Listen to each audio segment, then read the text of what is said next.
Welcome to your YouTube channel Nagpur Aseel by Sachin farms. दोस्तों, आप देख सकते हैं ये पेरू क्रॉस के ओरिजिनल बच्चे सेकंड जनरेशन के, क्योंकि ओरिजिनल पेरू क्रॉस जो है वो हाइट और हेल्थ में काफ़ी छोटे रहते हैं। ये भीमावरम प्लस पेरू क्रॉस है, यानी ये बड़े भी होते हैं। और आजकल जो नाइफ फाइटर में जो सबसे ज़्यादा लड़े जाते हैं वो यही ब्रीड है। तो मुझे कैसा है, फार्म चलाने के लिए अपडेट जो ब्रीड रहती है वो लाना ही पड़ता है, तभी फार्म नंबर 1 पे चलता है। तो ये अभी मैंने 16 बच्चे बुलाया था। ये देखिए एकदम स्वस्थ और एकदम ताज़ा बच्चे। और ये अंदर में कैसा है, सुबह सुबह पानी मारना पड़ता है ताकि ये बाहर के टेम्परेचर से अंदर 10 डिग्री ठंडा रहे। और ये जो मिट्टी है ये देखिए, ये जो दंगल वाली मिट्टी है, ये मिट्टी आप अगर डाल देंगे बच्चों के पास और उस पर पानी मार देंगे तो ये मिट्टी कैसा है, ना कीचड़ होती है ना कुछ होती है। और थोड़ी देर के बाद सूखने के बाद इसमें कैसा मॉइस्चर पकड़ के रहता है। ये देखिए मिट्टी में ये मॉइस्चर पकड़ के रहता है। अभी थोड़ी सी गीली है, ये देखिए ये यहाँ उतारे तो यहाँ थोड़ा सा पानी जमा है, बाकी उधर से वहाँ तक के पूरा यानी सूख गया है वो। ये देखिए दाना भी गिरता है तो एक एक दाना ऐसा दिखता है। तो मिट्टी का ये फ़ायदा है कि मिट्टी से जो ठंडापन आना है वो तो आता ही है, बस इसमें अगर दाना वगैरह कुछ गिरता है तो दाना बच्चों को एक एक दाना दिखता है। देखिए आप देख सकते हैं एक एक दाना गिरता है, यानी आपका दाना भी वेस्टेज नहीं होता है। और उसमें बाहर के, अभी देखो बाहर इतना गर्म है, ये देखिए यहाँ पर इतना गर्म है और ये स्लैब में है बच्चे, लेकिन उसके बाद भी ये अंदर में बाहर से 10 डिग्री टेम्परेचर ठंडा रहता है। यानी अभी बाहर 42 है तो यहाँ पर 32 रहेगा टेम्परेचर। ये दीवारें वगैरह सब गीली कर देना पड़ता है। देखिए मैंने दीवारें वगैरह सब गीली कर दिया, अभी सूख गई थोड़ी थोड़ी। और ये ऊपर में सीमेंट शीट है तो सीमेंट शीट से भी थोड़ा ठंडा रहता है। तो ये ऐसा ही अगर बच्चों को अपन स्लैब में भी रख सकते हैं, क्योंकि मेरे फार्म पे अभी तीनों फार्म अभी फुल है।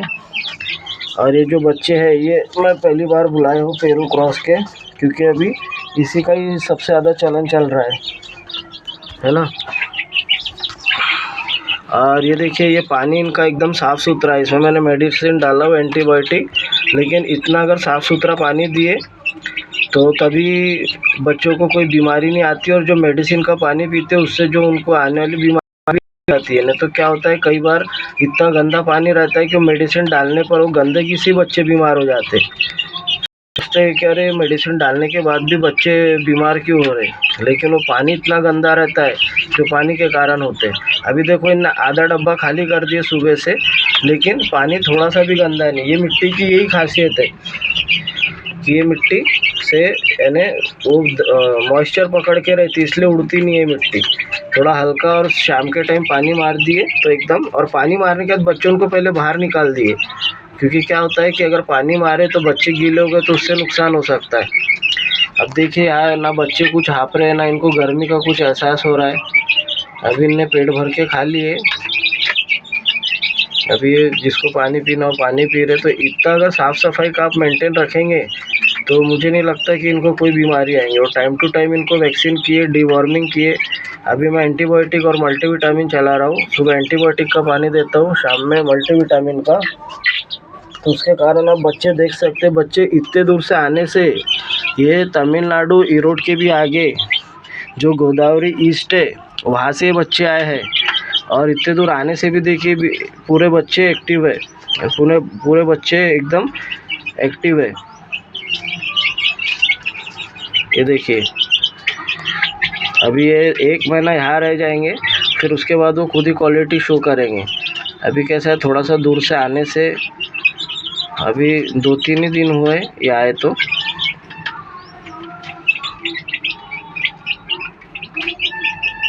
1 महीना यहाँ रह जाएंगे, 1 महीना यानी अच्छा खा पी लेंगे, तो उसके बाद फिर वो खुद ही क्वालिटी बताएंगे अपनी।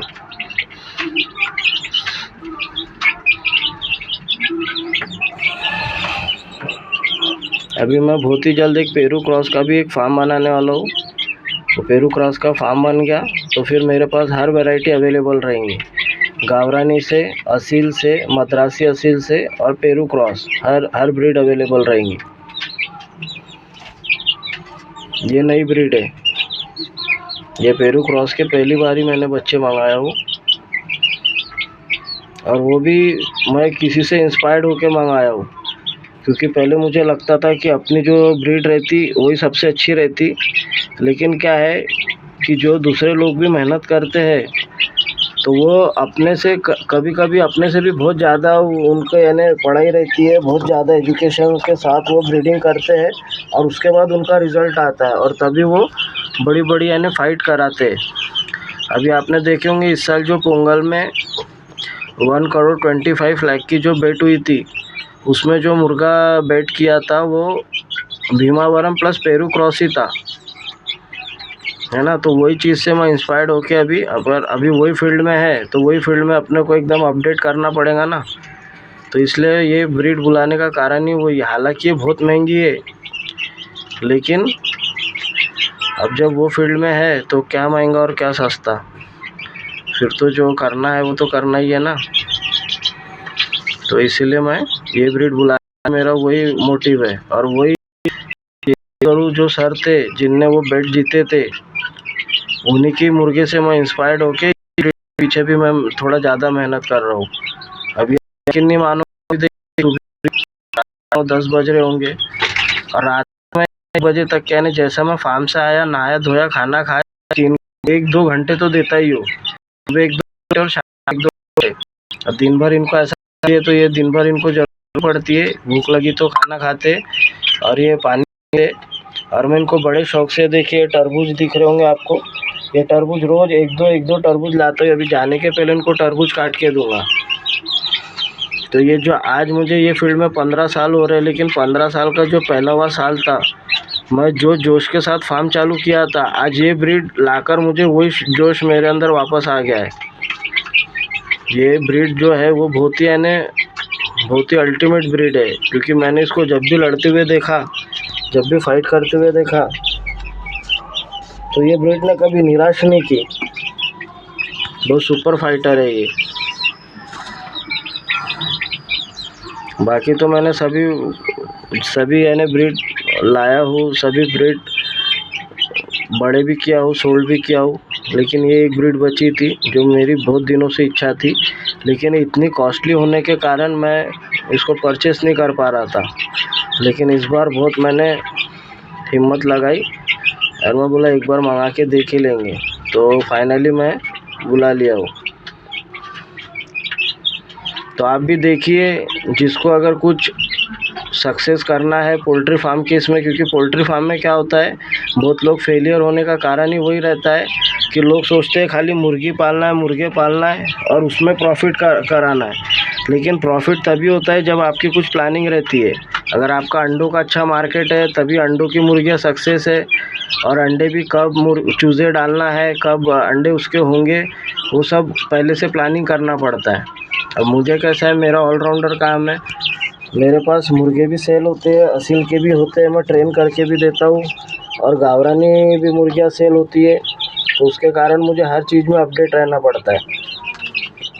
अभी आंध्रा में अच्छे जो गवर्नमेंट फील्ड के जो लोग हैं वो रिटायर हो गए, उनने बड़े बड़े फार्म खोले और सबके फार्म में ये एक ही ब्रीड है, पेरू क्रॉस प्लस भीमावरम। तो उन लोग जब इतने यानी वो केरला के तो 100% सबसे ज़्यादा दुनिया के पढ़े लिखे लोग केरला में, 100% लिटरेसी है वहाँ पर। तो जब वो लोग ये ब्रीड रखने का कारण ही वही है कि ये ब्रीड के पीछे सक्सेस है। आपकी ये ब्रीड सोल्ड होने में पट से सोल्ड हो जाती है, और ये ब्रीड जो लेते हैं वो यानी आपके रेगुलर कस्टमर बन जाते हैं। सिर्फ आपको ब्रीड अच्छी मेंटेन करना पड़ता है, जितनी अच्छी ब्रीड मेंटेन करेंगे उतनी आपकी डिमांड बढ़ती है।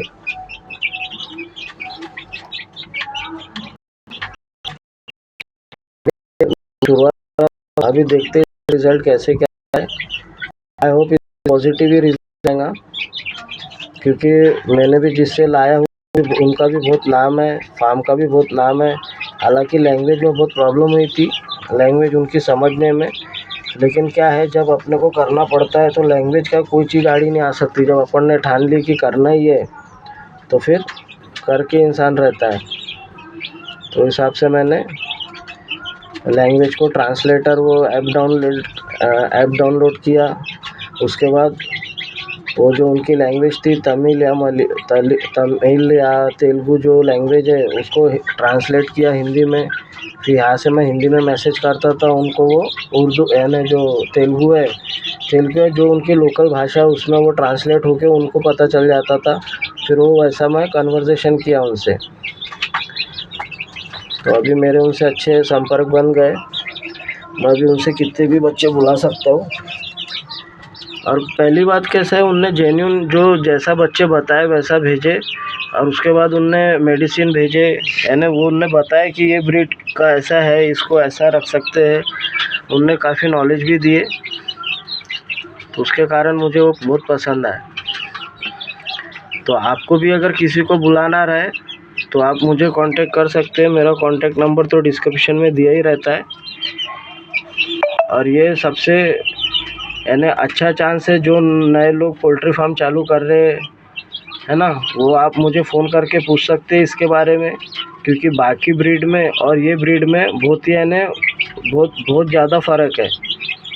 यानी जैसा लोहे के प्राइस का फ़र्क रहता है, लोहे के प्राइस में और गोल्ड के प्राइस में जो फ़र्क रहता है, बस मुर्गियाँ ये भी सेम है और मुर्गियाँ दूसरी भी सेम रहती है, लेकिन प्राइस में इतना डिफरेंस है ना। जो दोगल रहती है, सेलम रहती है, वो समझ लो लोहे के प्राइस में आती है और ये एकदम गोल्ड के प्राइस में आती है। बस इतना ही फ़र्क है। अभी आप वो एग्जांपल से समझ सकते हैं।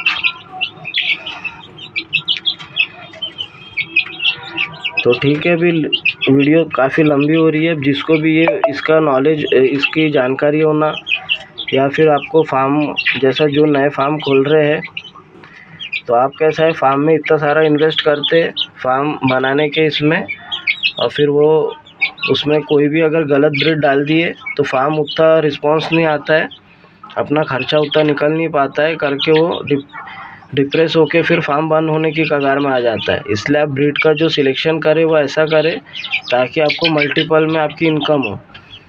अभी देखिए जिनका खाना हो गया वो देखिए कितना आराम से रेस्ट कर रहे हो, वो देखिए एकदम ठंडी इसमें एकदम आराम से बैठ गए। तो ऐसा इनको एकदम आरामदायक अगर इनको जगह मिल गई तो ना इन पे कोई बीमारी आती है, ना इनको सफोकेशन होता है, ना स्ट्रेस में आते। अब बीमारी ये सिर्फ 3 चीज़ से होती है। सफोकेशन से देखिए ये पूरा एयर यहाँ से खुली है, तो यहाँ से एयर आती जाती है और मैं यहाँ से पूरा पैक रखता हूँ ताकि बिल्ली कोई चीज़ नुकसान ना कर सके। बाकी इधर से पूरा खुला है, देखिए ये जगह से एयर आने को जगह है और सफोकेशन इसको थोड़ा सा भी नहीं होगा।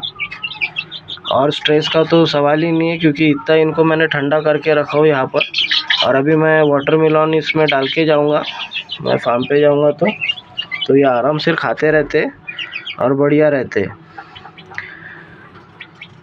तो जिस किसी को भी ये बच्चे लगे वो मुझसे कांटेक्ट कर सकते हैं, क्योंकि बाहर में भी कैसा है अभी बहुत सारी जगह में फ्रॉड बहुत चल रहा है। तो क्या होता है, ये ब्रीड है वैसी बहुत महंगी, अगर आपके साथ किसी ने फ्रॉड किया तो आपके पैसे वो वापस भी नहीं मिल सकते। क्योंकि नागपुर से गोदावरी जो नदी है ना, वो बहुत दूर एरिया है और आपको कुछ नामो निशान कुछ भी नहीं मिलता है वहाँ का। लेकिन कैसा है, मैंने पहले तो कई 6 महीने से उनसे जान पहचान किया हूँ, उनका फार्म का अपडेट लेते रहा हूँ, उनके फार्म की वीडियो मंगाऊँ, यानी उनसे काफ़ी अच्छी पहचान करके ही मैंने ये 35,000 के बच्चे बुलाए हो, है ना। ये जो बच्चे हैं ये 35,000 के हैं। तो ये बहुत रिस्क लेके मैंने बुलाया, लेकिन अभी मुझे एकदम उनके ऊपर एकदम 100% भरोसा हो गया है। तो अभी मैं उनसे कभी भी बुला सकता हूँ। और आप किसी को चाहिए तो आप मुझसे कांटेक्ट करके मैं आपको बुला दे सकता हूँ, क्योंकि मुझे अभी रेगुलर बुलाते ही रहना पड़ेगा। इसलिए अगर किसी, क्योंकि वहाँ कैसा है एक ही बात रहती है कि 15 बच्चे से नीचे नहीं बच्चे मिलते, ये टोटल 16 बच्चे। और आप जैसा 2 4 5 बच्चे रहा, फिर और किसी को 5 बच्चे रहा, तो ऐसा 10 बच्चे हो गए तो 5-6 बच्चे मैं भी बुला सकता हूँ हर इसमें, यानी हर महीने में। तो किसी को चाहिए तो वो मुझे कांटेक्ट करो, मेरा कांटेक्ट नंबर डिस्क्रिप्शन में दिया रहता है। Okay, thank you.